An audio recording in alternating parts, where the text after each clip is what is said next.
Assalamualaikum warahmatullahi wabarakatuh. Kali ini kita akan membuat alat pertukangan untuk soalan nombor 5. Okey, sekarang saya lukis dinding ini di sudut bilik store dan ada tin cat. Ingat ya, pastikan ikut soalan, pastikan barang-barang yang dia dah tulis dalam soalan tu mesti ada. Contohnya tukul besi, gergaji, spana, tin cat, bros cat. Kan dia duduk dekat sudut store. Kadang-kadang ada tumpahan cat. Tumpahan cat pun kena ada. Kita pastikan masukkan. Okey, sekarang ni saya masukkan rak store kan, di bilik store kan, simpan barang. Okey, saya letak ke dinding lain sikit. Dinding batu-bata. Ke bilik store je kan. Tapi lantai dia saya pakai lantai kayu. Okey, saya terangkan lukisan biar kita nampak. Sebab bila dah warna nanti tak nampak kan. Tak apa, terang je. Yang maknanya lukisan yang kita dah pasti. Okey. Okey. Jangan lupa paku. Ada paku beberapa batang paku. Bersih-bersih sikit. Okey. Kita teruskan mula warna. Pastikan warna, air, palette dan brush. Dan juga kain. Okey, saya mulakan dengan warna coklat untuk warna lantai kayu kan. Ini terpulang masing-masing punya idea. Nak lantai simen pun tak ada masalah. Tapi pastikan warnanya lain sebab kita banyak warna besi kan. Jadi banyak warna kelabu. So jangan pakai warna kelabu untuk lantai kalau boleh. Pastikan warna dinding mana-mana kurangkan warna kelabu. Sebab kan barulah nampak kita punya peralatan ni. Okey, masukkan sahaja. Tak rata sangat pun tak apa. Jadi saya masukkan warna coklat. Lepas tu saya masukkan rak. Warna rak ni warna kayu juga tapi yellow ke. Okey, dan juga batang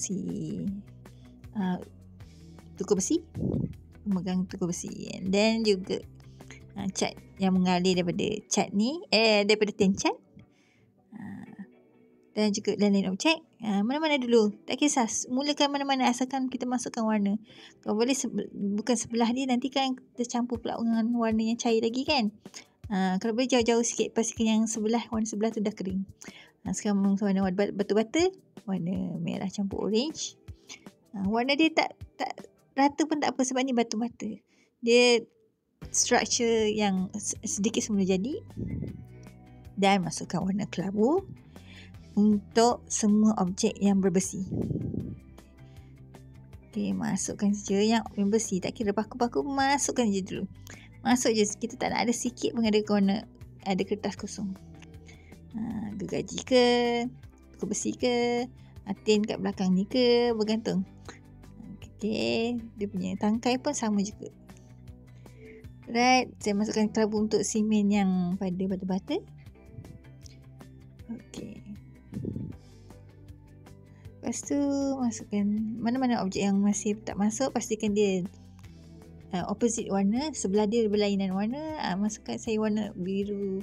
Campur sikit kelabu pun tak apa sebab dia di belakang rak tu kan. Jadi dia gelap-gelap sikit tak apa. Okey. Dan juga saya masukkan warna tin ni. Tin macam-macam label kan. Saya pilih warna biru sebab biar dia nampak kontras sikit. Bergantung masing-masing punya, sebab ni tin kan ikut design masing-masing punya designer. Masukkan orange untuk pemegang gergaji. Masuk je putih tempat yang label saya punya untuk tulisan apa-apa kat situ. Lepas tu kita masukkan tone kedua. Lupa brush warna hitam. Okey, baru nampak dia brush. Okey, lepas tu kan masukkan hitam dengan coklat untuk lain-lain kayu dan juga bayang-bayang setiap objek. Tebal sikit pun tak apa. Mula-mula sikit-sikit dulu, lepas tu tebalkan. Saiz tebal tu saiz lebih kurang brush pun boleh. Tak apa, banyak sikit tak apa. Tak apa, kalau tersalah kita boleh betulkan meletak dengan warna coklat sebab ni pakai warna dalam tube saja kan. Senang. Semuanya masukkan tona yang kedua. Saya masukkan juga urat-urat pada si kayu kan, lantai. Nampak kelainan sikit. Alright, lepas tu masukkan warna kelabu gelap sikit untuk warna kedua, tona kedua pada warna besi. Pastikan bentuk setiap objek, tuku besi, spana, gergaji, cat, kan pernah ada besi kan, pemegang besi dia, paku-paku semua masukkan colour. So ada tertinggal putih-putih tu, masukkan celah-celah dia. Right. Masukkan sedikit warna kelabu dekat label tu, tapi sikit saja sebab dia bayang-bayang kan. Dia warna tone gelap. Masukkan tone pada pemegang tukul ni juga.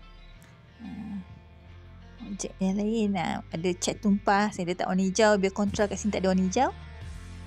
Dan masukkan sedikit bayang-bayang si tin kita ni, masukkan sikit hitam je.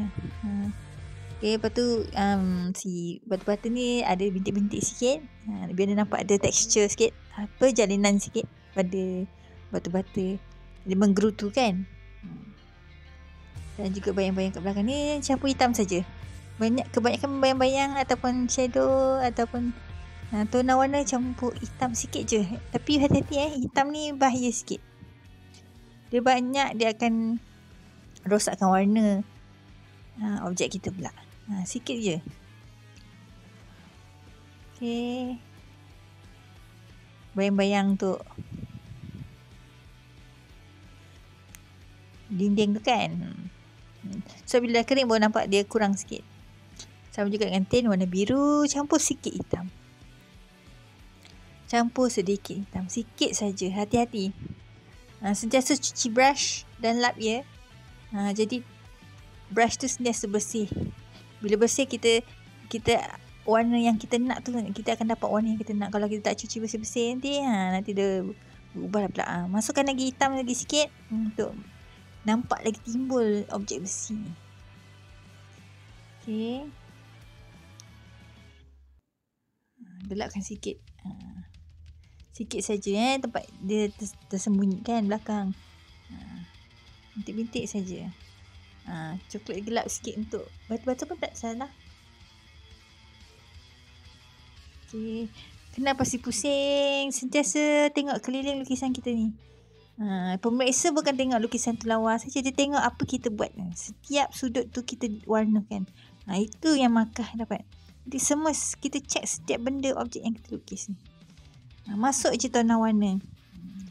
Pemeriksa akan memerhatikan kita buat apa. Masukkan coklat. Coklat campur putih sikit untuk jalinan si kayu. Sikit-sikit je, tinggalkan warna asal dia. Dekat bayang-bayang tak payah. Dekat yang kena cahaya saja. Baru dah nampak timbul kayu, urat kayu kan. Sama juga masukkan ni, sekarang dah masuk warna putih kan. Tadi kayu warna putih campur dengan coklat, orange dengan putih. Semuanya ada putih-putih-putih. Okey, putih ni warna cerah untuk kontrahkan lukisan kita. Tadi gelap kan, nampak kita punya lukisan lebih deep. Sekarang putih untuk timbulkan lagi. Timbulkan kita punya bentuk objek. Dekat brush pun ada lentik-lentik sikit pun tak apa, tak ada masalah. Itu maknanya dia dah kering. Brush tu dah tak kering.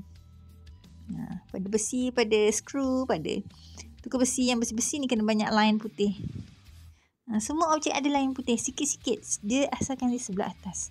Dia macam kilat-kilat pantulan cahaya. Lepas tu yang mana tak gelap ni, macam tin ni kurang sikit gelap. Ni sekejap je. Tempat lain dah gelap, tempat dia pula kurang. Jadi kita touch up semua tempat. Dia dekat colour pun ada tumpah-tumpah warna merah. Kena pada brush sikit ke. Kan barulah nampak macam tumpah. Okay, kilat-kilat pada tin. Buff sikit putih-putih. Ada juga cat yang warna putih. Jadi kontra kan. Sebab lantai kita kan gelap. Warna putih. Cat putih saja kontra. Opposite colour. Okay, touch up semua yang mana tak gelap tu masukkan gelap.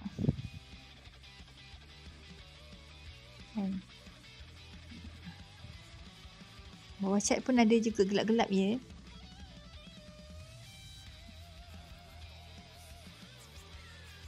Masuk saja.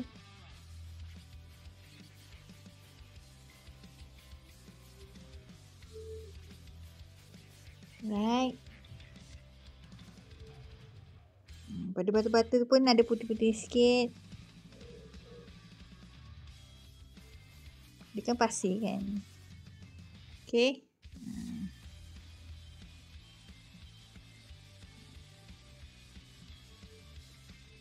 Racap je. Yang mana boleh. Selagi ada masa.